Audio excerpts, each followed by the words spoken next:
ಹೇಳ್ತೀವಿ ನೋಡಿ. ಈಗ CAA ಮತ್ತು NRC ಇದು ಏನಂತ ಹೇಳುತ್ತೆ ಅಂತೇಳಿ ನೋಡಿ. CAA ಇದು ಪೌರತ್ವ ನೀಡುವಂಥ ಕಾಯ್ದೆ. NRC ಭಾರತೀಯರು ವಲಸಿಗರನ್ನ ಪ್ರತ್ಯೇಕವನ್ನಾಗಿ ಮಾಡುತ್ತೆ. ಸೊ ಇದು CAA ನೋಡಿ 3 ದೇಶಗಳಿಗೆ ಪೌರತ್ವವನ್ನು ಕೊಡಲಾಗುತ್ತೆ.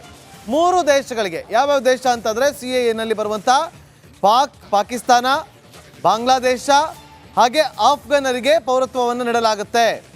ಸೊ ಇಲ್ಲಿ NRC ಏನಿದೆಯಲ್ಲ ಇದು ತಮ್ಮ ಪೌರತ್ವವನ್ನು ಖಚಿತಪಡಿಸಬೇಕು. ತಮ್ಮ ಪೌರತ್ವವನ್ನು ಖಚಿತಪಡಿಸಬೇಕು.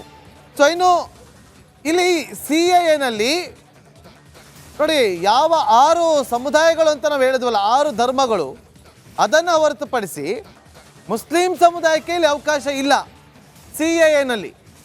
ಅಂದರೆ ಪೌರತ್ವ ತಿದ್ದುಪಡಿ ಕಾಯ್ದೆ. ನಾವೇನು 3 ದೇಶ ಹೇಳಿದ್ವಲ್ಲ, ಅಲ್ಲಿನ ಅಲ್ಪಸಂಖ್ಯಾತರು ಬಾಂಗ್ಲಾ, ಪಾಕಿಸ್ತಾನ ಆ ಭಾಗದಲ್ಲಿರುವಂಥ ಅಲ್ಪಸಂಖ್ಯಾತರು ಯಾರು? ಸಿಖ್, ಬೌದ್ಧ, ಜೈನ ಈ ಥರ 6 ಸಮುದಾಯಗಳಿದೆಯಲ್ಲ, 6 ಧರ್ಮಗಳಿದಾವಲ್ಲ, ಆ ಅಲ್ಪಸಂಖ್ಯಾತರಿಗೆ ಮಾತ್ರ ಈ ಅವಕಾಶ ಸಿಗುತ್ತೆ. ಆದರೆ ಅಲ್ಲಿಂದ ಬರುವಂಥ ಮುಸ್ಲಿಮರಿಗೆ ಅವಕಾಶ ಸಿಗೋದಿಲ್ಲ. NRC ನಲ್ಲಿ ಎಲ್ಲ ಧರ್ಮದವರಿಗೂ ಕೂಡ ಇದು ಅನ್ವಯ ಆಗುತ್ತೆ. ಇನ್ನು CAA ನಲ್ಲಿ ಕಿರುಕುಳಕ್ಕೆ ಒಳಗಾದವರಿಗೆ ಪೌರತ್ವ ಸಿಗುತ್ತೆ. ಆದರೆ NRCಯಲ್ಲಿ ಒಂದು ವೇಳೆ ಅವರು ನುಸುಳ್ಕೊಂಡು ಬಂದಿದ್ರೆ, ಅಕ್ರಮವಾಗಿ ಒಳ ನುಸುಳುಕೋರರಿಗೆ ಇದು ಸಿಕ್ಕಿ ಬೀಳುವಂಥ ಕ್ರಮ ಆಗುತ್ತೆ ನೋಡಿ. CAA ನಲ್ಲಿ 7 ವರ್ಷ ವಾಸವಿದ್ದರೆ ಭಾರತದ ಪೌರತ್ವ ಸಿಗುತ್ತೆ. NRC ನಲ್ಲಿ ದಾಖಲಾತಿಗಳನ್ನು ಕೊಡಬೇಕು. ಎಷ್ಟು ವರ್ಷಗಳಿಂದ ಇದ್ದೀವಿ ಅಂತ ಒಂದಷ್ಟು ದಾಖಲಾತಿಗಳನ್ನು ಕೊಡುವಂಥ ಕೆಲಸಗಳಾಗಬೇಕು. ಸೊ ಹಾಗಂತ CAA ನಲ್ಲಿ ಮುಸ್ಲಿಮರನ್ನು ಭಾರತಕ್ಕೆ ಬರಬೇಡಿ ಅಂತ ಏನು ಹೇಳಿಲ್ಲ.